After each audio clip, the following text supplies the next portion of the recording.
Hey guys, welcome back.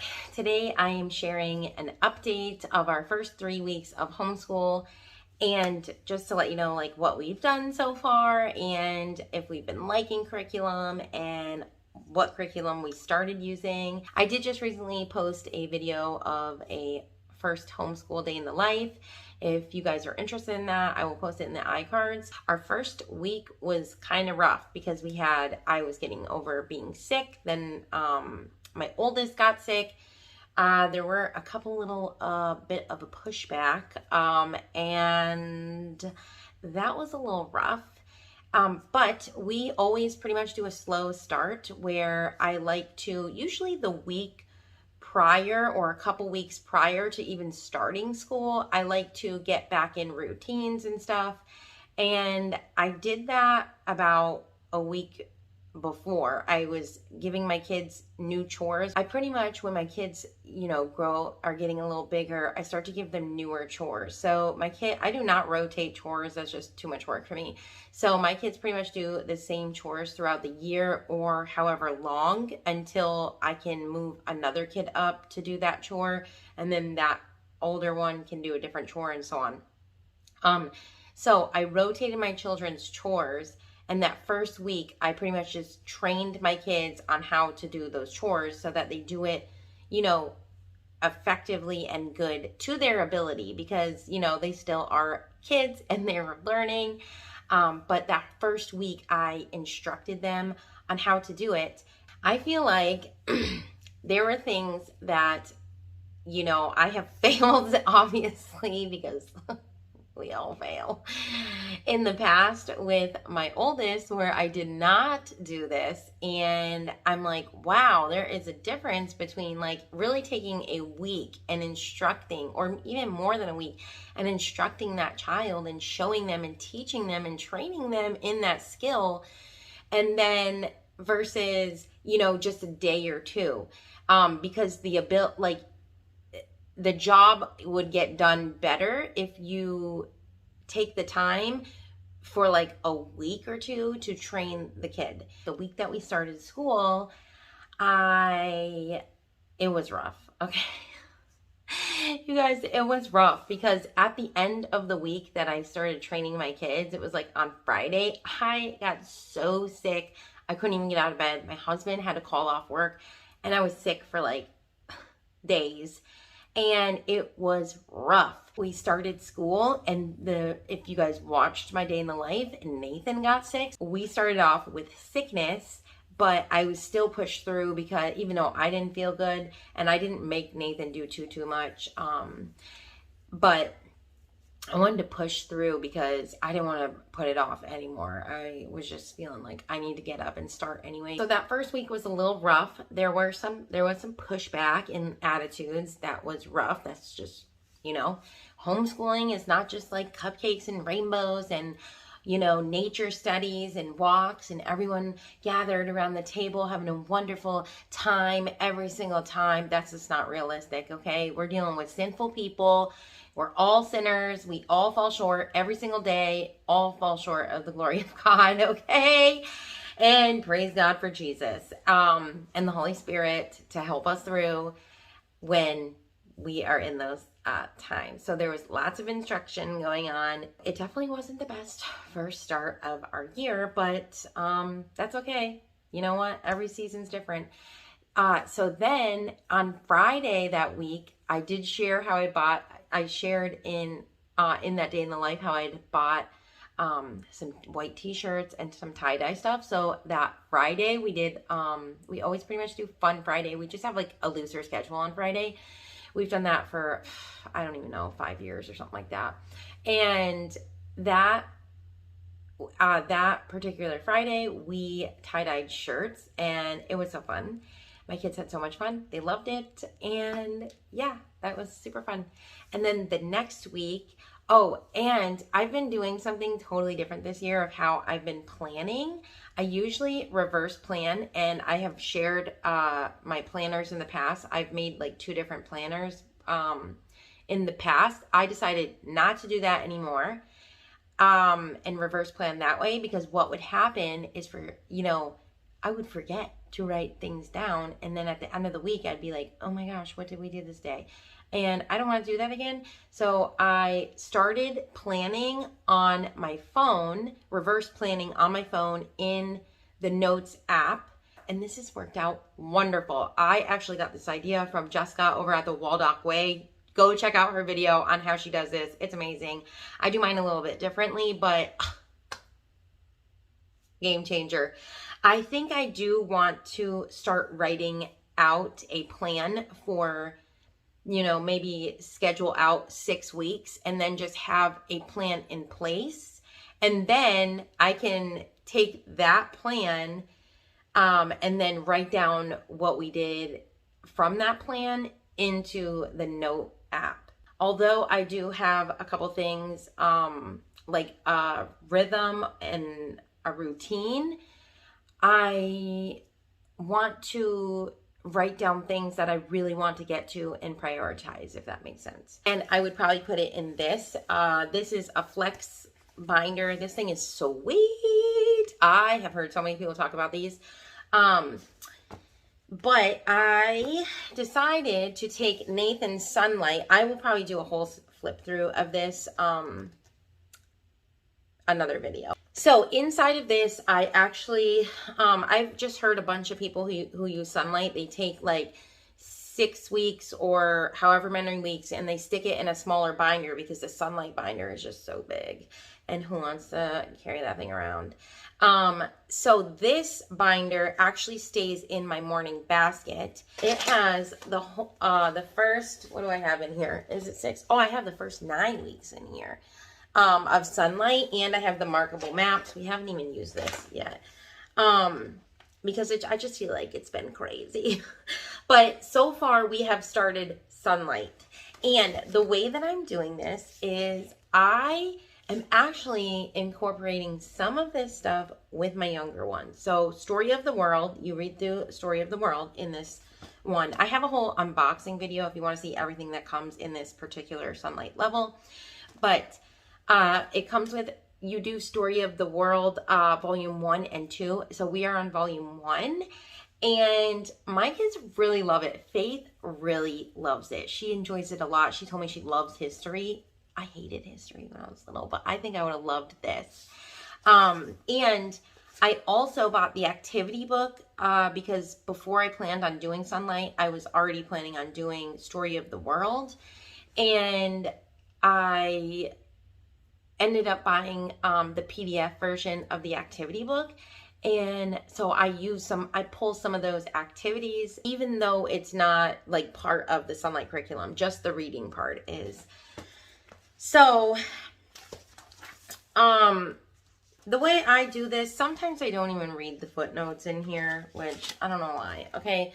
But I don't always read this. I think it's just because I'm trying to, like, you know, I've never done Sunlight before. I've done My Father's World, which is kind of like this in a way.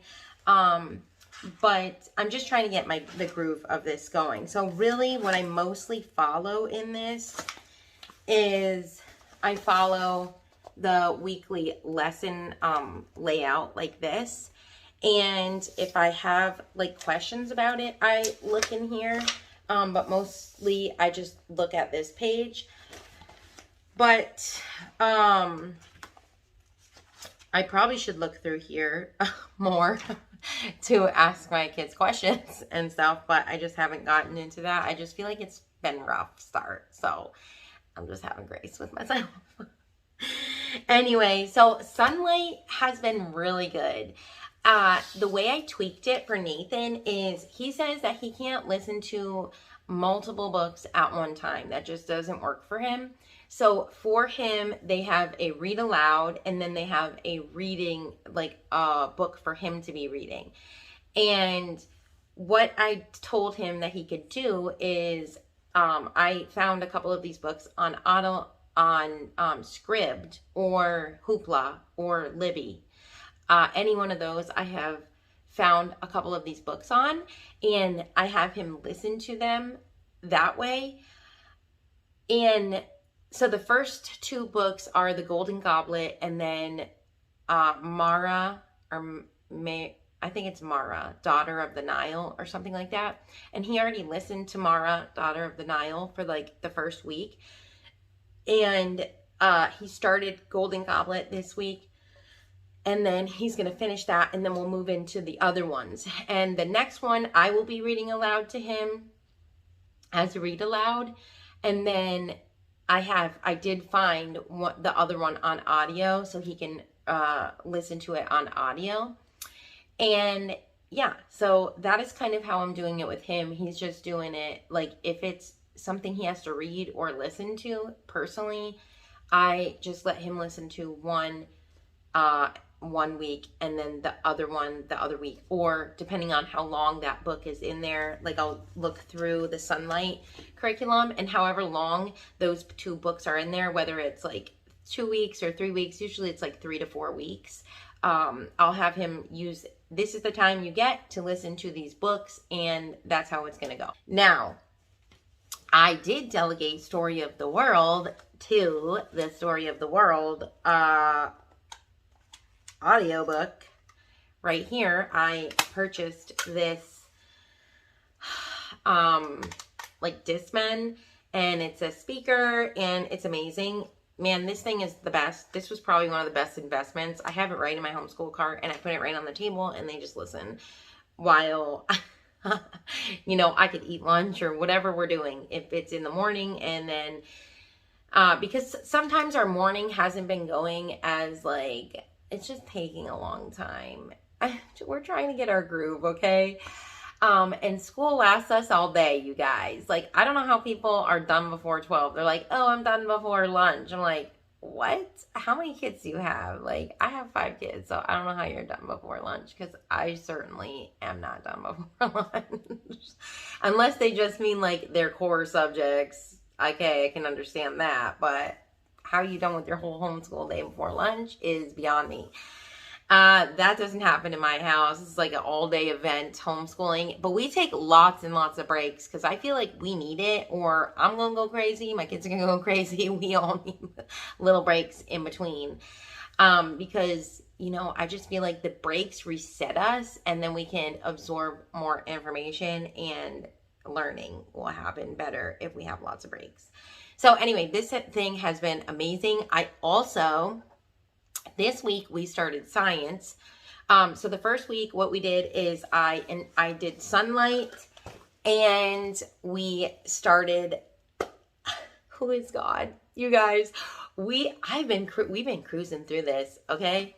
This has 10 lessons in it, and we are already on lesson 3. And my husband's been helping with this. Praise the Lord. That has been wonderful too. And you guys, I was like, we need to just slow down, because I want this to last the whole school year. I mean, if it doesn't and we have to go on to the next one, that's fine. But I just feel like we're just moving a little too fast, and we need to slow it down, because we're doing this 4 days a week, and I think it has suggested 3 days a week. So we do this 4 days a week. And then on Fridays, we do the attributes of God. And we learn one new attribute of God every Friday. And yeah, I guess I'll share like how I do my morning cart and all of the stuff I want to get through in a separate video. The first week, we just pretty much did Sunlight and Bible. And we might have started math too. I think we might have started math. And then, or it was just Sunlight and Bible. And then the next week we added on math, and then not language arts, but like reading for my younger kids, phonics, and well, I guess it is language arts, because they do like spelling and stuff too. And then after that, what did I add on? And then this week was our 3rd week, and I added on science, and that was great. So we're just slowly adding everything on. Next week, I'm going to add, I have to go online and figure out how to do IEW, because I haven't even looked at that yet. I just feel like everything has just been so chaotic this season of my life. This little season of my life has just been very chaotic. So I haven't had time to like look through all that. So I want Nathan to start grammar and his IEW writing next week. And yeah, hopefully that goes smooth. I'm excited that I don't have to teach any of that. And I want to start writing with Faith and Isaac, which was the building writers from Learning Without Tears that I shared in their curriculum picks. But yeah, so all that has been going pretty good. And both of my kids, I mean, all three of my older kids, not both of them, I think of both because Faith and Isaac are in the same math. They're actually wrapping up still their math from last year. And you know what? That's fine. I used to like beat myself up about that stuff. And I was a little beating myself up this year. Like, man, we didn't even finish this whole curriculum yet. And I'm like, who the heck cares? Like, my kids do math and stuff throughout the day. Like, if they help me bake and stuff, they're learning math. Nathan, for example, I showed you guys in, I think, an Amazon haul how I bought cookbooks to their kids' cookbooks. There's like a baking one and a cooking one. And Nathan has just taken those books and look through the recipes, and he makes stuff almost every single day. Like, he's made cookies one time. Every Wednesday, our church does, I love this, we do like a fellowship, not lunch, but dinner. And every other week is a potluck. And one of the weeks, he baked cookies, and I was like, praise God, I don't have to make anything or worry about having to bring something because he baked the cookies and they came out so good. So he's been making pancakes. Although he's made pancakes, he's known how to make pancakes for a long time, but he's just been making all sorts of stuff. He made banana bread one day and then he made two loaves of banana bread, took one over to our neighbor, blessed her. I mean, like, it's been wonderful. So the cookbooks have really been good. And that's math right there. He's learning fractions and he's learning to multiply in there because he's learning how, okay, if I double this recipe, what do I need to do it? So it's cool because you do math a lot every day and you don't even realize that you're doing it, right? So I'm not really worried if he finishes the curriculum or not. Like, I don't know why sometimes I do get a little like, oh my gosh, they didn't finish.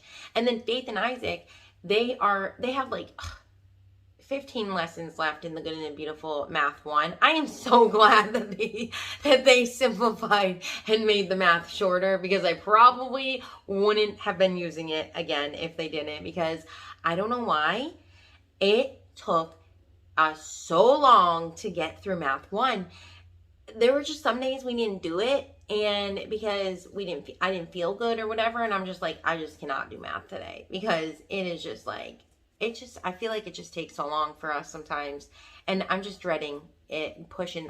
We're all pushing through the rest of this math.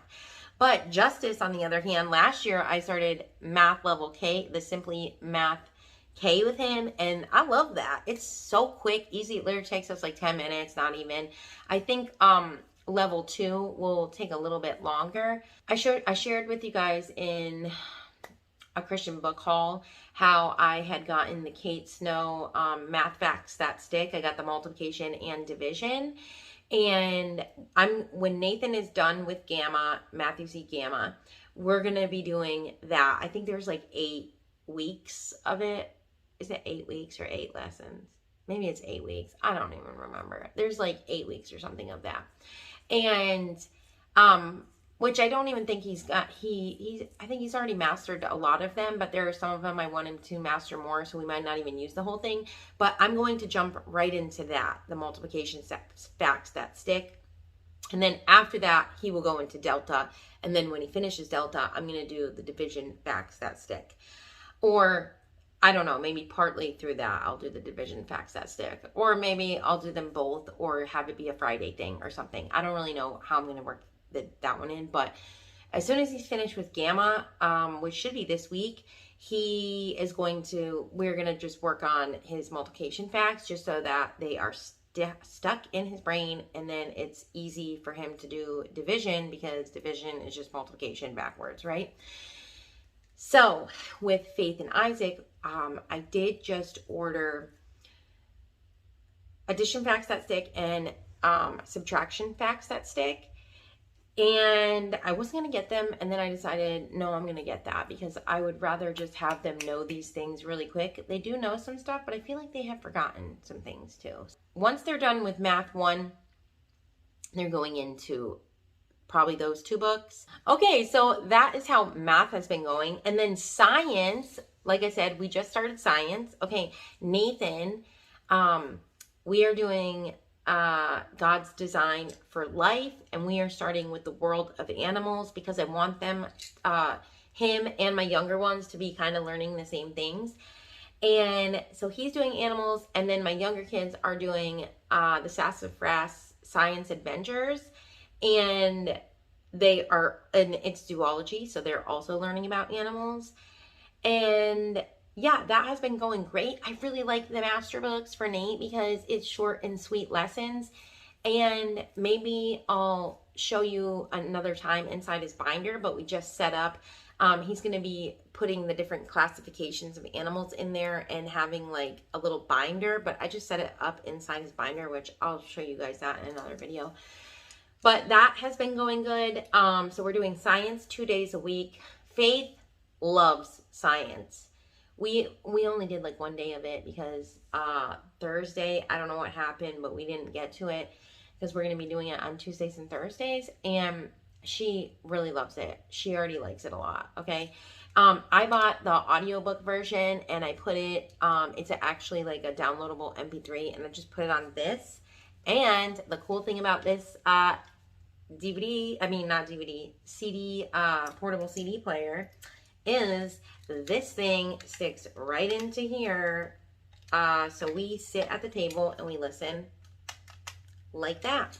So that is wonderful. This thing is so amazing. I love it, and it comes in handy so much. All right, let's talk about phonics, language arts-ish stuff for my little ones. Okay, so for Faith and Isaac, you guys know I love Logic of English so much. I really do. I love it. I feel like this has really helped Faith so much become a good reader, or with her reading.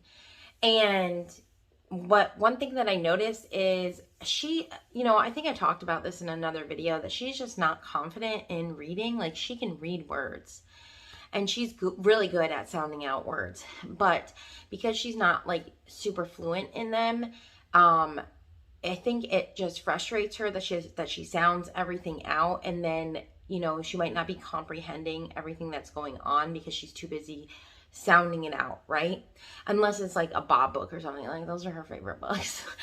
And she has tried to take books in her room at night and tried to read them, but she doesn't get very far because it takes her a while to sound things out, or just like I said, it might take her, she's sounding out every word, so she might not be comprehending everything. So one thing that I want to work on with her is fluency. Like, she can now sound out words. We're almost done with Foundations B. So I think once we finish those, I'm going to take a break before I go into C. And we are just going to play lots of the games from the game book that I bought from Logic of English, along with, this is what I just started this week, actually. And then I have something else that I'm going to add onto it, because I just feel like she needs more practice to get fluent with all this stuff. And she likes variety, and I don't want her to get bored doing the same thing over and over, or like feel like, ugh, this again, you know what I mean? So I want to keep everything fresh and new. And when Nathan was in second grade, I did a Becca with him, and I had purchased this whole thing of the basic phonics flashcards, along with the basic phonics cards. And I actually went through this, and right now they're in order, but I went through this and I took out, and I'll probably get another binder to put the ones we're working on in that binder.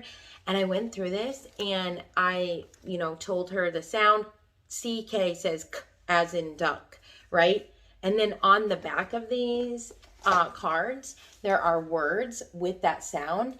And we went through so many of these. Like, she knows so many of these sounds. So I think I'm going to incorporate some of Becca's stuff into Logic of English. I know that sounds insane, but I just feel like this is going to help her with her fluency and being able to read words quickly. And then we can move on to Foundation C. So we're gonna, what I also did just purchase, now I wasn't sure which one I was gonna do, but I ended up purchasing a Becca's K5 because sometimes, I mean, okay, I know there are different philosophies on like teaching your kids to read at a young age versus old age. And my kids, I taught them very young, around like 18 months to 2 years old. I started teaching them letter sounds, right? Except for Joy. I don't think I really did that with her. And I just feel like, and I didn't do that with Nathan, because Nathan, he went to a private Christian school in kindergarten, in like K4 and K5. He went into a private Christian school, and then I took him out and I started homeschooling him. But I just am like, and he is a good reader. Like, he can read fine. But, so I don't really think that it matters whether you start your kid young or whether you have them start later. I think it really just depends on each kid individually. And what am I even saying? I got the K5 workbook from Rebecca, okay? The Phonics workbook. Actually, I got 2 of them. I got one for Isaac and one for Faith. And I figured that I am going to, I don't know if I'm going to do Isaac's right away and do it with them both. And I got some of the other smaller flashcards, the blending, because I feel like that would be very helpful for her to just, for both of them actually, to go through that, to learn how to blend a consonant and a vowel. So S-A, sa, right? Or say, because they have like long and short. And because they already know a lot from Logic of English, and I like the way that Logic of English teaches, I'm just going to incorporate some of the stuff from Rebecca. I'm not following their their lesson plan or anything like that. I'm just taking these flashcards plus the K5 workbook. And I got K5 because I know it will be really easy for her. Like, I think even the beginning is like basic stuff that she like already knew when she was like 3. I got her the K5 because I know it will be really easy for her, and I feel like it being easy is going to help her with her fluency. And I like in these little worksheets, because I just got the workbook. I didn't get the lesson plan or anything like that. I'm not following their lesson plan. I'm just adding in some of these cards to go over with her. I have this, I bought a couple of the smaller cards so that she could just be fast doing fluency with that. And then I'm going to also pull in some of the Logic of English games. And like I said, we're not going to be moving on to Logic of English C until we do some of this and she's fluent in these sounds. Because then I think it will be easier for her to go into level C or Foundation C. So what am I even saying? Oh, so yeah, I'm going to be adding that in for her. But this has been great. We have been doing this. Actually, I might have started this last week. I can't remember. It was either last week or this week that I started doing this. And yeah, she read all these words so wonderful. So I think if she just continues to read them and do them and, you know, just practices them, she becomes more fluent, and then she'll want to pick up books to read them because it won't be so daunting to, you know, pick up a book and try and read it and sounding out all the things, because she'll be fluent in it and she'll be able to read it faster, if that makes sense. The books that we read / are currently reading, and that is, we finished Humphrey, The World According to Humphrey. I don't remember. I'm pretty sure we finished this the first week of school. We started this in the summer, but then my son went away for a week. He went to go visit my mom, and we paused because we know he loved this book so much. So we waited for him to come back, and then we finished it up during school. And you guys, my kids love this book so much. In the back, it has all these fun questions that you can ask the kids. They have mazes. I mean, this book is so cool. Look at this. They have a word search, so you could like copy this stuff in the back and have your kids do it. But yeah, they have all sorts of questions and stuff that you can ask your kids in the back to see like what they remembered and whatever. My kids were so engaged with this book. They love this book so much. It was probably one of their favorites. And we have a hamster, so I think that's probably why. We did start this story time with the Millers. We're not doing this every day. I think this might just be like a Friday thing or something. I don't know. It's really short. This just talks about character building, really. That's what it is in this book. And it's broken up into these little stories. So this is the one we're on, which is called Paul in the Pit. And it gives you a scripture here. It says, children, obey your parents in the Lord, for this is right. And then it will give like a little story to go along with it. And I just love that. And then the read aloud that we're currently reading is called Roscoe the Rascal Goes to Camp. And we read the St. Patrick's Day Parade one last year. I'm pretty sure it was when we were learning about Ireland. I thought it was when it was St. Patrick's Day, but after I was thinking about it, I'm pretty sure it was when we were learning about Ireland. I don't know, but we read it and my kids loved it. So I decided to get a couple more of these books and read them, which I will be sharing in a haul coming up. So this one is really good. We are more than halfway through it. It keeps my kids engaged. They really like it. I like that the chapters are really short and sweet. That's what I try to look for in chapter books. So this book is actually about a girl and her brother and their dog go for summer camping. So they do like a away from home sleepover summer camp. I remember doing, I think I went to at least one sleepover summer camp and I loved it so much. It was a Christian one and it was so fun. I loved it. So they go to camp, they go away to the camp, and the dog gets to come with them too, which was fun. And they are dealing with a kid that just likes to play practical jokes and pick on people and all sorts of stuff like that. So they're trying to figure out a way to help the kid and they're getting annoyed with it. It's really nice because you're just seeing situations happen with like a bully or someone who just keeps playing practical jokes even though you don't like it and stuff like that. So pretty much like a bully. So this has been really good, and I don't know, I like to read that kind of stuff to my kids because then they can learn problem solving skills and how to deal with people through read aloud. So this has been really good and I like it, and my kids love this book too. If you would like to see what is inside our morning basket, click this video here, and if you would like to watch any of my curriculum picks videos, click the playlist right here, and I'll see you guys in the next video. All right guys, have a blessed day.